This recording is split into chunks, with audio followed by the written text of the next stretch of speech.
retiring for good. I know the process was a pretty big deal last time, so when I woke up this morning, I figured I'd just press record and let you guys know first. So it won't be long-winded. Like, you only get one super emotional retirement essay, and I used mine up last year, so.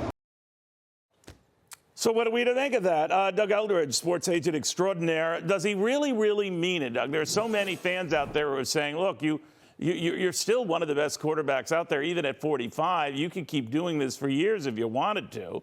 But apparently this time he means it. Do you think he really, really means it? Well, there can be no doubt that he is absolutely the Ponce de Leon of professional sports. Nobody in any sport has ever carried on at this level at this age. It's remarkable. It's a sad day for sports fans, even if you're not a Brady fan. But I do think this is the final chapter on the field for Tom. I just wonder what happened between considering it and then shelving it. Obviously, there had to be ample interest on a part of a number of teams. We've heard about the Raiders and the Dolphins, even his old home, the New England Patriots, to say nothing of the Tampa Bay Buccaneers. So it wasn't as if there weren't a lot of interested teams, but maybe I'm missing something. Well, there's no shortage of interest, there's no shortage of options, and there's no shortage of ability. So of all the three categories that normally one door closes for you, Tom still had all of those open. But when you get to a point where you're 45, you have to remember statistically, most guys come into the league at 21, and they're out before they're 24. They're out before they're eligible for reduced car insurance. Brady lasted 20 years longer than that.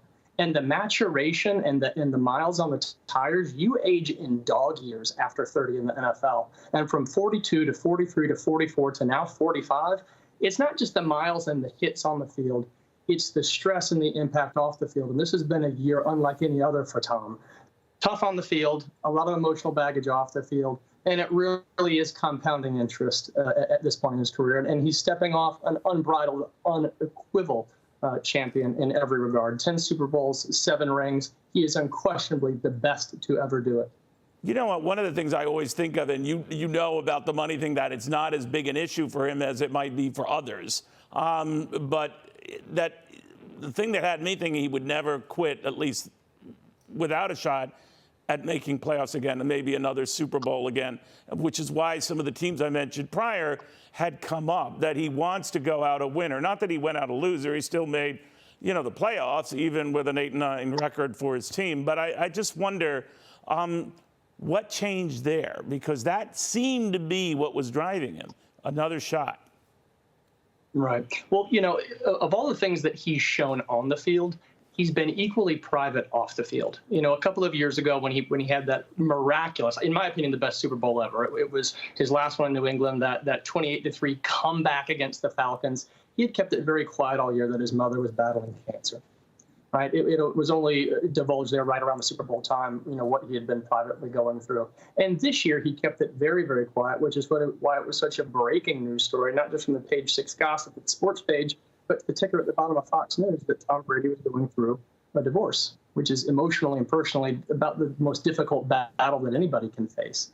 And so he's always kept these things very private. And I mention those things to say, I have a feeling that whatever was the proverbial straw that broke the back or pushed him over the edge, so to speak, he's going to keep that private as well. And look, February 1st of last year he retired. February 1st of this year he retired. Maybe he'll unretire. Who knows? But I have a feeling. I have a feeling with the miles on the tires, with what he went through this year on and off the field, that it's the perfect time. There is nothing left to prove. Nobody will ever break or much less meet his marks. He's the #1 in total touchdown passes, the #1 in total yards passed, 10 Super Bowl appearances, 7 wins. But in my opinion, Neil, the most impressive things that he did was #1, the 7 Super Bowl rings. That'll never be equaled in my lifetime. But secondly, what he did after 40.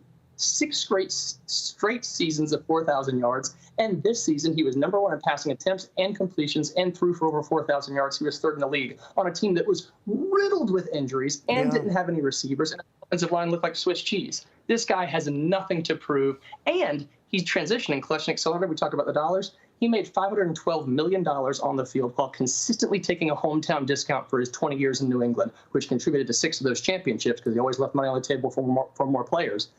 $512 million on the field. He's due for $375 million through his broadcasting agreement, a purported 10-year deal with Fox. He will be yet another billion-dollar athlete in the near future. Remarkable businessman, remarkable athlete, and a wonderful father. And that's, I think, the biggest feather in his cap. Well, an inspiring individual, to put it mildly, as are you, Doug. Thank you very much. Doug Elridge, sports agent extraordinaire.